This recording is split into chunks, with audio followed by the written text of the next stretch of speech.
আপনি প্রয়োজনে কতটা নিচে নামতে পারেন সেটা আমার থেকে ভালো কেউ জানে না। ও মা, জানো যখন তাহলে শুধু শুধু কেন মুখ লাগাতে আসো বলো তো? আপনি বাধ্য করেন। আপনি এখানে এসেও সেই একই নোংরা খেলায় মেতে উঠেছেন। ও মা, ওই দেখো, আমি তো এখানে খেলাধুলো করবো বলে এসেছি। সবে তো খেলা শুরু করেছি, এখন আরো কত কত রকম খেলা দেখাবো, দেখতে থাকো। একটা কথা বলুন তো,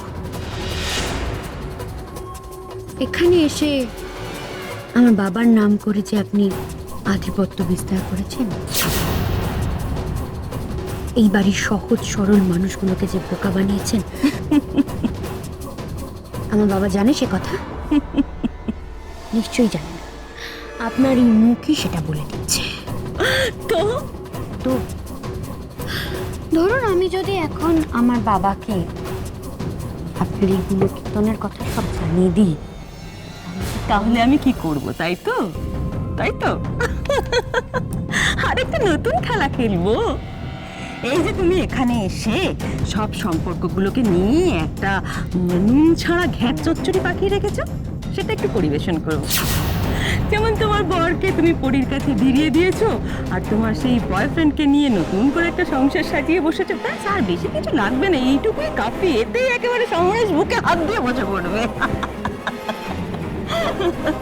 ভালো না? বাড়াবাড়ি করো না, বাড়াবাড়ি করো, বাড়াবাড়ি করলে ভালো হবে না, বরং অপেক্ষা করো, কালকে আরেকটা নতুন খেলা দেখাবো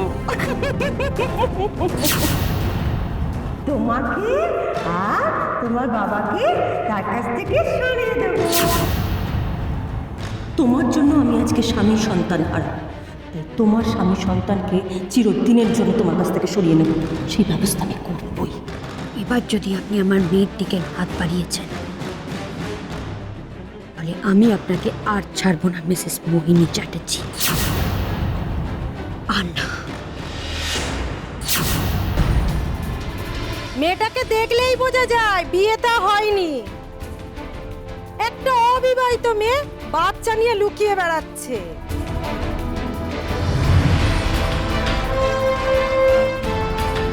তোর জন্যই সব তিতলি, তোর কথা ভেবেই আমি কেমন সবটা মেনে নিতে পারছি। পরি, তুমি যদি না খাও, এত কড়া কড়া ওষুধ খাওয়ার পরে তুমি তো তাড়াতাড়ি সুস্থ হয়ে উঠতে পারবে না পরি। ঝিলিকের সামনে আমি মুখ তুলে অবধি দাঁড়াতে পারছি না। আমি জানি ও আমাকে কতটা খারাপ ভাবছে, কতটা ঘেন্নার চোখে দেখছে। তবুও আমি কেমন সবটা সহ্য করে নিতে পারছি।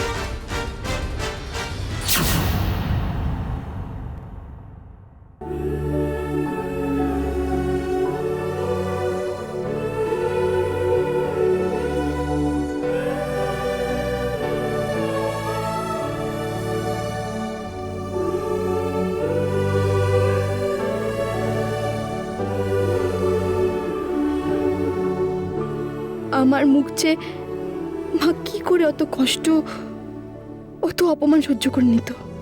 মায়ের কথা না বড্ড মনে পড়ছে আজ।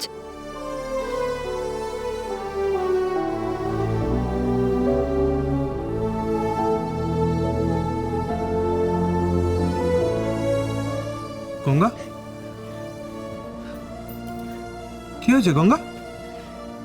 তোমার চোখে জল কেন? কি হয়েছে আমাকে বলবে না?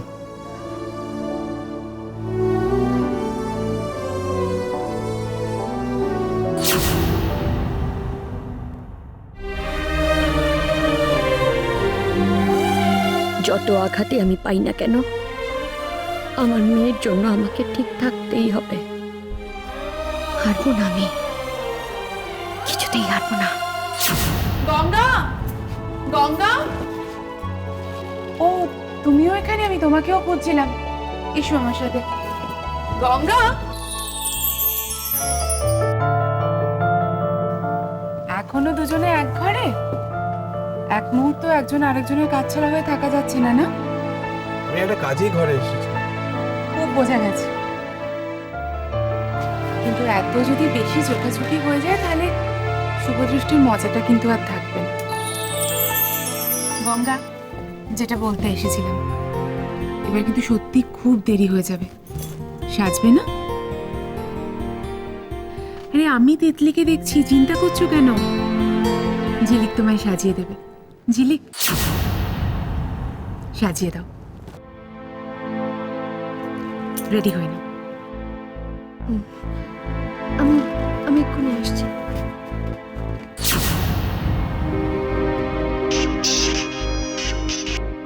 হ্যালো। হুম।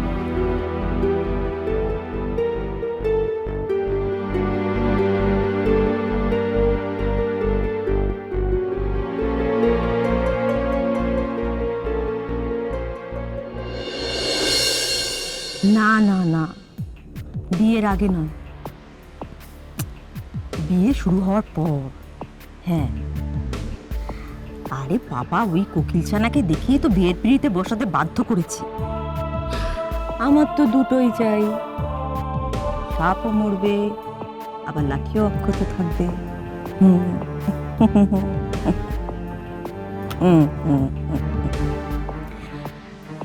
হ্যাঁ, সবাই যখন মানে বিয়ের প্রায় শেষের দিকে, মানে সবাই ছাদনাতলায় তখন ব্যস্ত, আমি তখন সুযোগ বুঝে কোকিলছানাকে বাড়ি থেকে বের করে দেবো।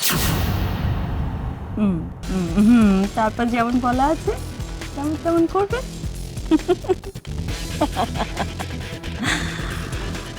চলো ঠিক আছে, আমি কালকে তোমার সঙ্গে দেখা করে সব বুঝে নিচ্ছি। কেমন? রাখছি।